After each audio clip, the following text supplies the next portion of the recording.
speaking of getting rinsed, why don't we talk about the theme, the headliner for this show? I'm curious. Was that a good transition? You like that one, Yeah, Dusty? let's put a bit of Um, Rinse.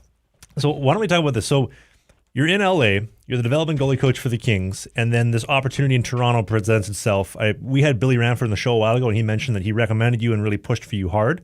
But can you tell the story start to finish of how you're in LA and now you're the development goalie coach for the Toronto Maple Leafs?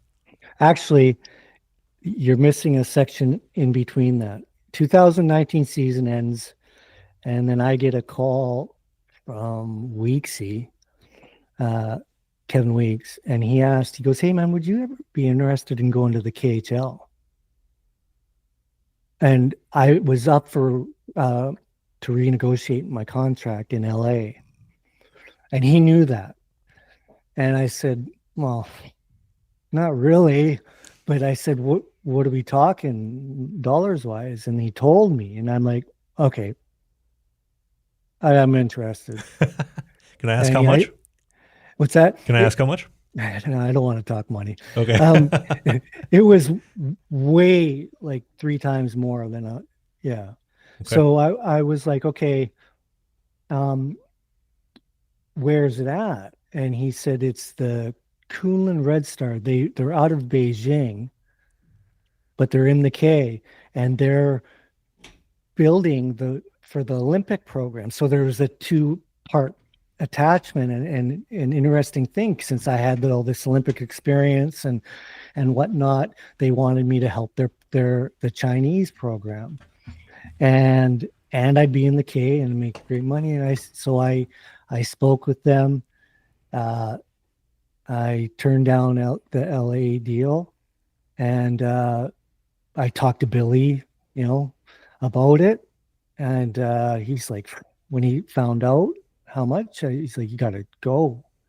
So it was tough because I really loved being there in LA, but I left, and then second half of the season starts in January 24th. We were heading out of Beijing to Russia on a road trip, and we weren't even to the airport. And we got word through the manager that we wouldn't be allowed to go back into China for the rest of the season.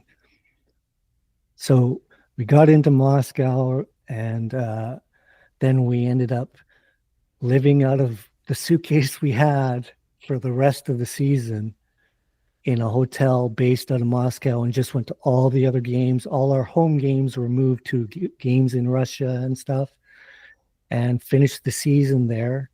And it was because of the COVID thing. Was that a thing? I missed that. Yeah, I heard about that. January 24th, when we found about the Wuhan thing, and so we weren't allowed back in the country. Finished the year just in time. I got into Canada just before. I was worried I wasn't going to be allowed back in. And I got in, and then the lockdowns and everything. So I got word that I wasn't going to be going back, even though I had a 2-year deal. They were, because all the unknown with, what was going to happen with COVID. So I was sitting around knowing I wasn't going back.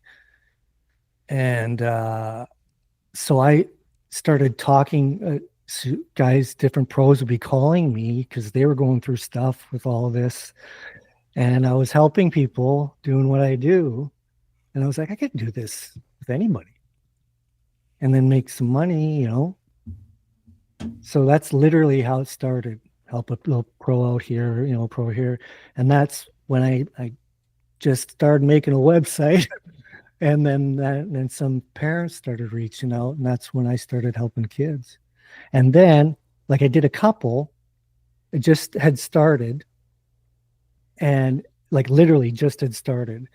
And that's when I got the call about, because Soupy called me and asked if I would consider, that working in that organization. In Toronto, you mean? Yeah, because Soupy had left and gone to Toronto. And obviously that was the big reason why they had interest in me. And I think by July or something. I signed the contract, and then you know the you know the rest. We do a hockey podcast called Sling the Biscuit every single Sunday. The clips, the bite-sized chunks are right here. Only the hits, the full-length show, which you don't want to miss, is right here. That's Dave. I'm Travis. We'll see you soon.